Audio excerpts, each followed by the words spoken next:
Danny the Champion of the World by Roald Dahl. Part 2. The Big Friendly Giant. My father, without the slightest doubt, was the most marvelous and exciting father any boy ever had. Here is a picture of him. You might think, if you didn't know him well, that he was a stern and serious man. He was not.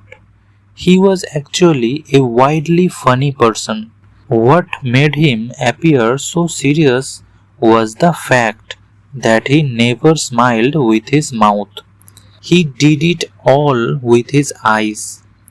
He had brilliant blue eyes, and when he thought of something funny, his eyes would flash, and if you looked carefully, you could actually see a tiny little golden spark dancing in the middle of each eye, but the mouth never moved. I was glad my father was an eye smiler. It meant he never gave me a fake smile, because it's impossible to make your eyes winkle if you are not feeling twinkly yourself. A mouth smile is different. You can fake a mouth smile any time you want, simply by moving your lips. I have also learned that a real mouth smile always has a eye smile to go with it. So watch out, I say, when someone smiles at you with his mouth, but the eyes stay the same, it's sure to be bogus. My father was not what you would call an educated man, and I doubt if he had read 20 books in his life, but he was a marvelous storyteller.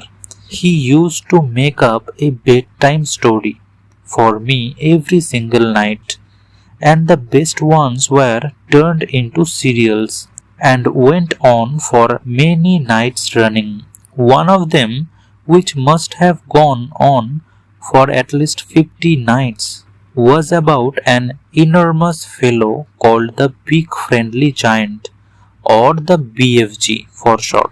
The BFG was 3 times as tall as an ordinary man, and his hands were as big as wheelbarrows.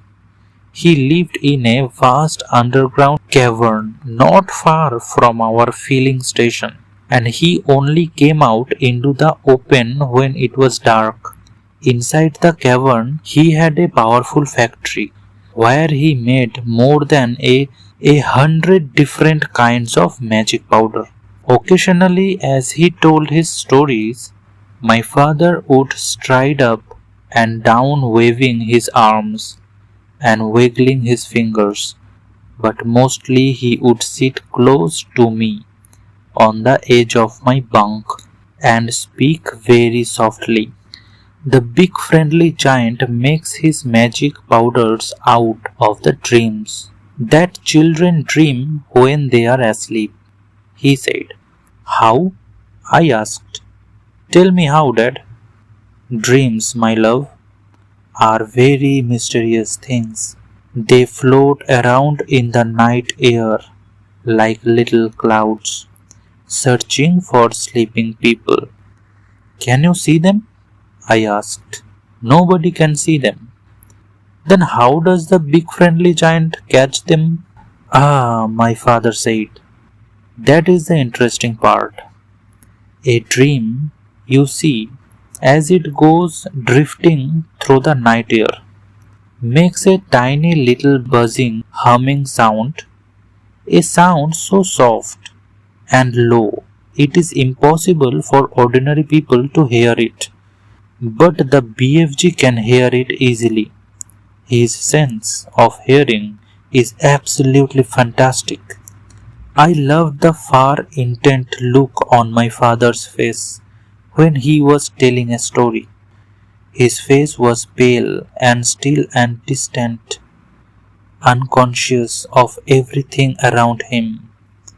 The BFG, he said, can hear the tread of a ladybird's footsteps as she walks across a leaf He can hear the whispering of ants as they scurry around in the soil, talking to one another. He can hear the sudden shrill cry of pain a tree gives out when a woodman cuts into it with an axe.